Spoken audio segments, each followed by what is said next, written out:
Hello, and welcome to More Influence and Impact, the show that unlocks the secrets of success for multi-six and seven-figure entrepreneurs. I'm your host, Celia Faye Meisel, sales growth consultant, and I'm here to help you tap into the wealth of knowledge and strategies and experiences of today's most influential industry leaders. Today, I have a very special guest for you. It is Annie Sanchez, who is a seeker and navigator of change, and she's known as the queen of the in-between, which we're going to talk about today, where identity, community, culture, grief, and the messy and even often scary unknown leaves more questions than answers. Annie is on a mission to help people find possibility in the moments that matter most. She coaches sensitive visionary leaders and entrepreneurs through big change as a strategic and emotional thought partner. Hello, Annie, and welcome. Hey, Celia. Thank you. Thank you. Thank you. Yeah, so happy to have you and have this conversation today. And I want to start with we're going to talk about your business and we're going to go into a lot of depth today. But I really want to start with this, like, being the queen of the in-between and what that means and really where that came from. Because I've seen it, you post about it in your emails and social media, and it's on your titles and taglines. And so share more about what that is. Yes. So it really starts at the beginning. Growing up as a kid, I'm originally from New Mexico, Tiwa Lands. I was born in Albuquerque. I grew up in Santa Fe. And I have one sister who looks absolutely nothing like me. I look a lot like the majority of the people in my family. My sister, however, has blonde hair, blue eyes, very white skin, tall and thin. Growing up as a kid, I remember that she used to often be told, "Oh, you could be a hand model." She had these little dainty hands, this like very fine features, delicate nose, delicate lips, delicate jawline, long, thin legs. And I was like this wild-haired little ragamuffin from the caves. I often would ask my mom, "Were you so freaked out when she was born? Like, who's this little blonde white baby?" And she was like, "No, I was freaked out when you were born." My sister is older. She was like, "Whose little cave baby is this?" She was expecting one to come out looking like her first. All this to say, I grew up, following my sister around everywhere. She was my very best friend. We did everything together. When we became adults, we moved around all over together. We shared a bedroom until I was in my 30s, for crying out loud. And she was everything. She was like a role model to me in a lot of ways. She's my big sister. I always, always felt like the other one. Like, if only this, if only that, growing up more on a visual kind of physical body level. If only I looked like this, if only I was really smart like Erica going, she went to law school and got her master's degree, got her bachelor's degree, got her like all of these credentials. I was kicked out of high school, almost didn't graduate, ended up graduating early, chose not to go to college, really non-traditional route in terms of building my knowledge, building my skills. I think of myself as like a knowledge stacker. I am an insatiable learner. I love learning. I'm always reading, 5 books at a time, listening to 5 more. I'm just always taking in information. And I have found that throughout my life, throughout my 20s, throughout my 30s, now I'm in my 40s, I have always gone the non-traditional route, professionally, romantically, living wise, like finding home and foundation, building relationships. And then later, when it came to building my business, I find that I do it the way that I do it because it's the way that I do it. But I've learned that most people in my orbit really follow a way of being, a structured way of being, a structured approach to business, a more traditional, we have to, do this and then we can do that. Or I'm not really sure what to do if this thing isn't working out. So I'm going to, find the way to make this better. I'm always navigating sort of in between spaces, never being of the traditional approach and never being quite so radical. There's a lot of troublemakers in, growing up. I could have definitely fall into that category, but I wasn't like the most troublemaker. But I was definitely gave my mom more trouble than I care to admit. But I think of myself often in between identities, often in between approaches, often in between grief. I've experienced a lot of loss and grief throughout my life. And so it dawned on me a couple of years ago that I really am queen of the in-between.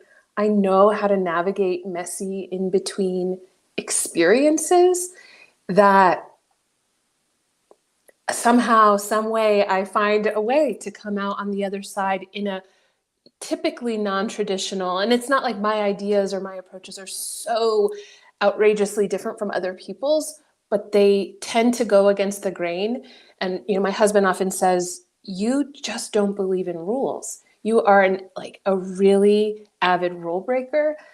And it's amazing what you've been able to do, what you've helped other people do.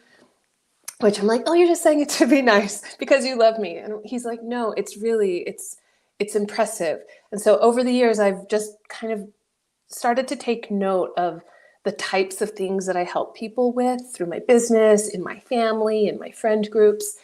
And it's almost always navigating some in-between place that is usually really scary.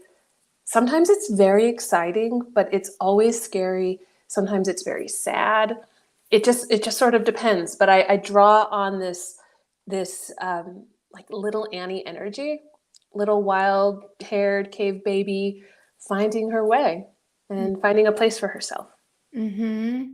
And so would you say, like, so much like pictures kind of came up of like around the in between, and what really showed up for me and you sharing all of that, and thank you so much for that response, by the way, is like, I think that the in between is sometimes like a place that we want to run from, right? It's like that place of discomfort, and then we want to go to where it's easy or where it's safe or where we see other people having success, right, in business. Like, oh, I'm going to go to this coaching, or I'm going to follow this thing because maybe if I follow the masses, that'll pull me out of this uncomfortable space. But really, like, the opportunity is here to like sitting with what is. 100%. One of my teachers and dear friends, Octavia Rahim, she wrote this beautiful poem about the liminal, about the sacredness of being in the liminal space. Mm-hmm. And I find that because I'm often navigating in between spaces, which I will say, side note, is connected to the fact that I'm somebody who needs change in her life on a pretty regular basis. I'm really not ever looking for predictability or it could even come off like when I think back to different times in my life, different times in my work, it has looked very disrupted and disruptive to my life. But I actually really thrive in states of change. I'm my double water sun and rising. I've got a big, strong ninth house in astrology. Astrologically speaking, ninth house has to do with like travel and philosophy and spirituality and exploration. My son is in the ninth house. Like, I need that kind of life experience to really feel like I'm fulfilled and like I'm happy and experiencing the world in the ways in which I'd like to. And in order to be in that kind of place on a relatively regular basis, while also finding stability and harmony and peace and contentment, it requires being able to straddle living on probably more days and years than most in the liminal, while anchoring in rituals and practices and strategies that create stability in my life and business. So it's both a deep inherent need that I've had to learn how to navigate. And I find that most people, understandably, and me included at times, really resist change, especially when things are really good and all of a sudden something happens. And it's like, oh my God, you're not ready for things to be changed. You're not sure how am I going to deal with this? I'm really good in a crisis. I've been told I'm cool as a cucumber in a crisis. And so when that gets translated into my work with clients, it's like, oh, we got this. It's like all of my receptors turn on. I'm able to really support people in finding the moments of pause and reprieve to feel a sense of calm and harmony and ease, while also looking for opportunities and possibility and doorways that seem completely out of view when things are kind of rapidly changing and it feels scary. And I've experienced my fair share of that. So I've been able to prove to myself and see with clients like, oh yeah, it doesn't mean there's no fear, but I know how to be with it. And I've learned over the years how to support people who are experiencing it too. And, the nature of life is fleeting, right? It's like it's constantly changing. And so I know that I've gone through different chapters of life where I was like, oh, yeah, I love change. Let's change, change, change. And then other times I was like gripping, like, oh, please, no change. Let me just hold on. And I think that's something beautiful too, is to know that like things are always temporary. It's like there's like sadness in that. And then there's also like beauty in that too. And I think as business owners, that's something that we can really remember is like there's these seasons in our business of growth and of expansion, and then sometimes of contraction. And we're mirroring the universe in our own businesses. And so having that high level wisdom that you bring into your life, and then I'm sure that translates into your clients, is incredibly powerful. And I think our listeners and viewers are probably picking up on that just from how you're sharing. And so I would love to now go into something else that I think really like is so powerful to talk about on the other side of the queen of the in-between of these like spaces that are like, messy and uncomfortable and we want to run away from, is like a tagline for your company is clarity is your registered trademark for a reason. So let's go there, Annie, and talk about that, because I think there's such power to like put the two together. Yes, clarity is my registered trademark in 2 classes, including podcasts and journals and notebooks. I back in 2018, so it was about 5 years ago, depending on when folks are listening to this. Actually, no, 6 years ago, 2017. I was going through a really massive transition personally and professionally. I was in a completely different line of work. I was running a nonprofit, had a team of people reporting to me, doing all this statewide capacity building for nonprofits. Shout out to the capacity builders. And I knew that I had to make a change. While the work mattered and it was important, it was not for me anymore.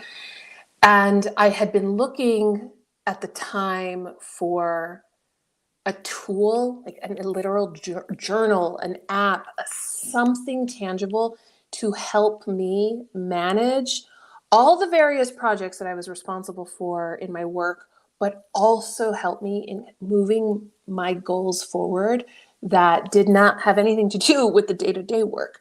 there's all these, we all make to-do lists. Maybe we do morning pages, maybe we do some other version of journaling.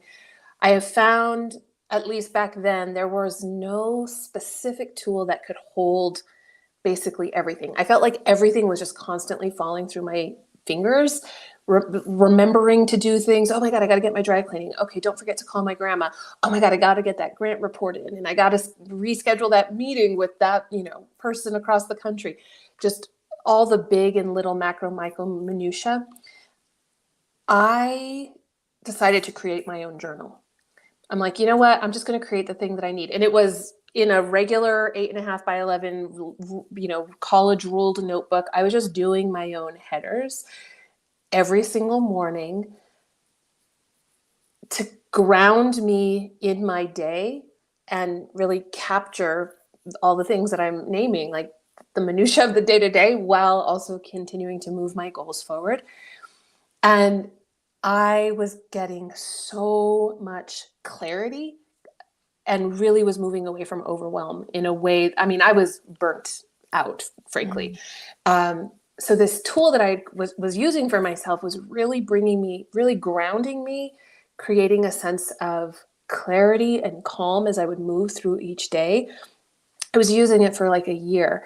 I eventually left that job, and I knew I was going to start a business. And I thought, this journal, I need to get it out of my head and out in the world. I think there's something here, and then I'm going to focus on my business. It never even occurred to me that the two would go hand in hand. Never once. So I created the journal. I did it, designed it myself. All the first 2 editions completely like everything me. It's called Clarity Pages, and it occurred to me that something was here really early on, even before it was making money. I'm like, you know what? I think I need to trademark the word clarity. Can I even do that? Is that a thing? Anyway, fast forward, I did.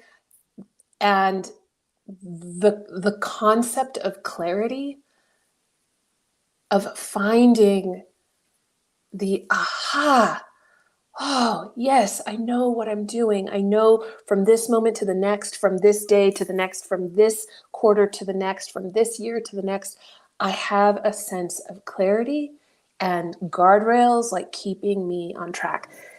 It shows up in every aspect of my work, both internally with my team, externally with collaborators, with clients.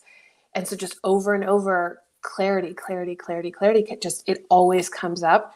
Meanwhile, the journal was living on. I'd already registered the trademark, but people were like, I had some focus groups conducted a couple of years back, 2020, and there were 3 different focus groups made up of a mix of product customers, service clients, collaborators, and other people who maybe didn't know me, but like followed me or were on my email list.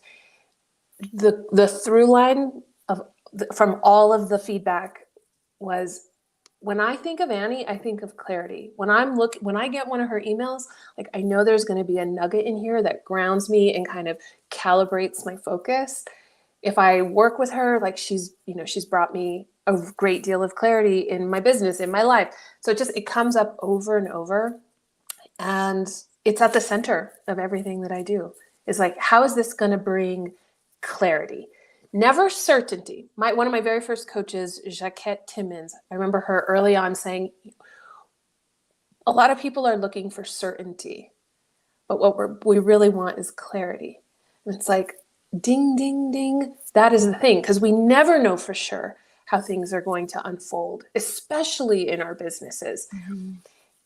And something that I have a tendency to go to sort of default to, and I see it in a lot of my very strategic-minded clients, is that to get clarity, we often want to put up, Post-its and whiteboard it out and create a spreadsheet and think it through, whatever it is. But what I know, like no other knowing, is that true clarity does not come from thinking. It comes from rest. Mic drop. Mic drop. Yes. Oh my gosh. It is so true. And I mean, even not thinking, right? Like being in that space of no thought and just pure presence and allowing, right? And so that is amazing. And in your clarity pages, like it's a product that people can buy. I've actually gone through clarity pages and used them. And I remember you posting, I don't know if it was a post or a share, but like you had done a VIP retreat with a client. Like I know you work with very high level visionaries and people in nonprofit space, and they'll come to you and you'll do luxury in-person retreats where you'll work with them through the clarity pages process, right? And what are some of those things that they're able to accomplish as a result of that, or transform as a result of doing that deep work with your guidance? I was just having a conversation today, in fact, with somebody about the retreats that I host. So it's like the other way. It's the thing against the grain, frankly. Like a lot of in the coaching world, everyone talks about one to many. We need to be doing one to many. And so I've done goal setting workshops for people for years, groups of people, but my retreats are one to one. Occasionally I'll do small group retreats, but I am a big fan of juicy, spacious, luxurious private retreats. And when clients fly to me, they're with me for a few days, 3 nights. It's spacious. It's not jam-packed because clarity does not come from overthinking and overdoing. And there are components of the clarity pages, like my goal-setting framework, that are woven into the retreat. The single most important aspect of goal setting, of clarity pages, of my retreats, of my coaching work, of my strategic, thought partnership with organizations. Like sometimes I'll do what a lot of people refer to as strategic planning. Any of these things that I do with people, the single most important first step is what I call mind wandering. Spacious mind wandering.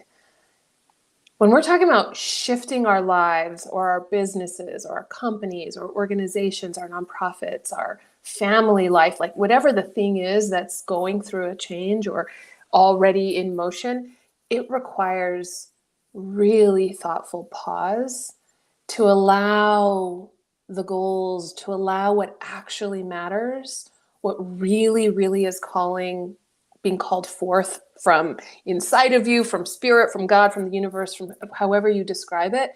It's like it really requires a very meaningful, spacious, expansive time to just let your mind wander. And when folks are on retreat with me, their minds are wandering and I'm capturing things here and there. They don't even necessarily realize how much I'm capturing. Sometimes there's Post-its on the wall. Sometimes there's not. Sometimes I'm just taking notes. We're in conversation. The way that I pace things allows for what's really true to emerge. And it never, ever emerges within the first couple of hours. It takes time. It's like those first few hour thoughts. Like if we sit down, we decide we're going to set some goals for the next quarter. It's like, great, I've blocked out 2 hours. And you sit and you start writing, or maybe you do something on the whiteboard. Whatever comes out immediately it's like, that's at the surface. Mm-hmm. What's really going on, what really wants to be brought to fruition is so much deeper. Mm-hmm. And so there's a really spacious amount of mind wandering. And from there, we move into, I'm doing this work for them. They don't quite realize it's happening, but it's like, great. So what, now there's all this goodness. Now what? Now, like to the untrained eye, it might be like, well, that's overwhelming because now I've just got a bajillion notes, all these Post-its or all these ideas. What do I do with it? The second step is to find categories and themes. Like what goes together? You've just done a lot of thinking, a lot of dreaming, a lot of expressing out loud what you want, what you don't want, what you're scared of, what the business needs, what the next year needs to look like in relationship to how you might be evolving as a leader, as the person behind, the decisions. And so it's like a lot of the things that come up tend to, there's a way to group things together. It's like, oh, this has to do with the marketing strategy. This has to do with the sales strategy. This has to do with the offerings. This has to do with the pricing strategy. It's like, and then there's like other things that have to do with, continued outreach and collaboration, whatever it might be, finding groups, themes, categories. And then once we are able to narrow that down, then we start to move into like, how will you know what is actually most important to you over the next whatever defined period, 3 months, 6 months, 9 months, 12 months. I'm a big fan of not setting goals for my business. I have goals that are beyond like up to 2 years, but I don't know what life is going to be I don't even know what life's going to be in 6 months. So I might have these longer term kind of visions, but I don't call those goals. They feel more vision. And then it's like, well, but over the next 3 to 6 months, what am I focusing on? If this is the vision, if this is where I'd like to be in a year or two, what can I do now? And so it's like breaking it down into benchmarks. And those benchmarks based on the vision really become what I'm working with clients to achieve. Those are really kind of the baby goals. This is going to be an indication that you're making progress, that we're moving towards the thing that we want to be moving towards. Yeah. And so on retreat, we're doing a little bit of all of that. And then often I work with clients post-retreat as well. And so then I'm able to support them as they're, actually putting things into, implementing the process.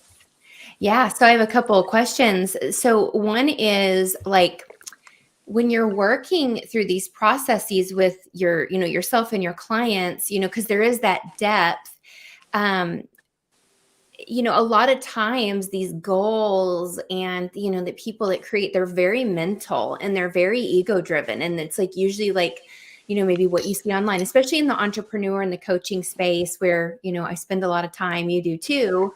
They're very like ego entrepreneur, and it's not necessarily like the right thing that's for you, or it's like kind of a surface level, like I want to make, $1 million a month or whatever. It's like this monetary goal, but then there's no real inquiry around like, yeah, but what does that look like? And do I have the model to sustain it? And all of those pieces. So like, how do you help people like kind of break through that, through that kind of like mental ego driven to get them into that depth that's required to have a goal that like you want to actually work toward, right? For 3 to 6 months, that's like aligned with your soul and who you're being. When whether we're on retreat or I'm in just, a coaching call with a client, I always, always, always start our process with really understanding who they're becoming. Who are you becoming? And from there, really just peppering constantly with them, whether we're on the call together or in support after, is how, based on who you're becoming, because our businesses are run by us, like the humans behind the business. So it's like, okay, you have a business the way, and it's been in existence for several years, and it's running relatively smoothly. And it seems like the obvious, most natural next step is to just keep growing. Often as business owners, we're looking at the numbers as the indication that we're growing, right, that we are moving in the direction that we want to be going. But what if growth means more staff, which means you've got whatever money comes in, it's like that you're having just that much more, internal operating expenses. What if you realize who you're becoming is not like a constant churning, growth focused CEO, but wanting actually to evolve yourself out of the work? So then it's like trying to understand, does that mean you want to like work yourself out of a job and have somebody take over the business? Or are you wanting to evolve the business? And so really trying to understand who people really are, who they're becoming, and what actually matters to them. Mm-hmm. If we really stop and think about it, as a personal, like specific example, last year, 2022 for me was really focused. I had two focuses that were competing with each other, but I didn't realize it until like a year later, till Mm-hmm. end of last year, early this year. There was this combined focus of growth, Mm-hmm. more money, more money, more money. My family and I were full-time travelers. It costs a lot to be a full-time traveler and to have a team and continue running the business. It's like, we just need more money. Yeah. So the business needs to just keep growing. And at the same time, I was very much slowing my life down. It Mm-hmm. was really, really clear that on a personal, soul, physical body, emotional, spiritual level, I needed more slowness. And Mm-hmm. so growth, growth, growth, rest, rest, rest were at odds. Mm-hmm. And so something I was thinking a lot about as moving into the new calendar year was, what is 2023 about for me, really? How will I know that I've made it, that it's happening the way that I want it to, that the year is unfolding the way that I'd like it to? Because I cannot have another year like 2022 internally. The level of anxiety is just impossible. And so I'm looking at this a piece of art that I made that I put up on my wall here in my office, that it's the word plenty in Mm-hmm. cursive writing. I did it with dry pastels, and I see it every single day. I think I made that maybe in January. The way that I made this piece of art, and I get to look at it every day, helps to remind me, to like ground me in, number one, I have plenty. Mm-hmm. And the feeling of plentifulness it feels bountiful. It's Mm-hmm. not just money, plenty of money. It's plenty of time, plenty of sleep, plenty of play, plenty of, whatever the thing is. And so plenty for me is a real anchoring kind of vibrational word that reminds me that I do in fact have plenty. It doesn't mean that I don't have aspirations for my life or for my business, or that my clients don't. But I often focus with them on getting what is plenty for you. And it doesn't mean you're getting complacent once you've reached it and it's absolutely your ceiling. But for this phase of your life, for this phase of the business, how will you know that you have plenty, that you have enough? My friend Melvin, he talks about his enough number. He and I have talked about how, like, what does it mean to actually build a multi-million-dollar business? I'm not about that life that has 50 employees and all these people and all this, like, no. Mm-hmm. I'm much more focused on my business, and often the people that I work with are in similar situations. Some people have multiple, larger teams, but are wanting boutique businesses, kind of lifestyle businesses, or whatever it is that they do, but on a boutique style. So maybe there's 2 to 5 people on staff. You can still make $1 million a year with 2 to 5 people on staff.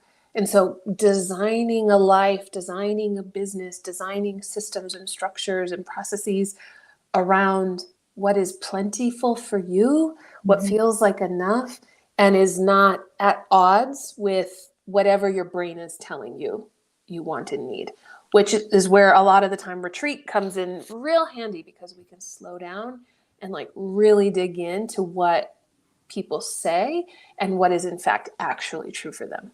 Yes. Wow. Yes. Yes. And so we can close our interview with that on what does plenty mean for you in this season of your life and where you are right now. That's such a powerful contemplation.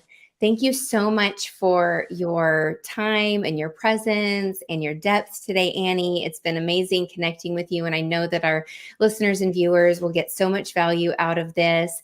And please let everybody know where they can go to connect with you. We will be providing links in our show notes and all of that. But if people want to go right away and they don't want to wait and go click, where should they go find you? Well, first of all, thank you for having me. I love conversations like this, and I know that both of us as spirit-driven people, it just makes these kinds of business conversations that much more exciting. So thank you. Thank you, Celia. People can find me, anniesanchez.co it'll take people to all the places, to my podcast, to my business services site, to clarity pages. anniesanchez.co is the best place. I'm also on Instagram at Mariposa Strategies. Sometimes I hang out in my stories. Yes. Awesome. Well, thank you so much, Annie. And thank you to everyone for tuning in. And we will see you next time. This is Celia Faye Meisel. Bye for now.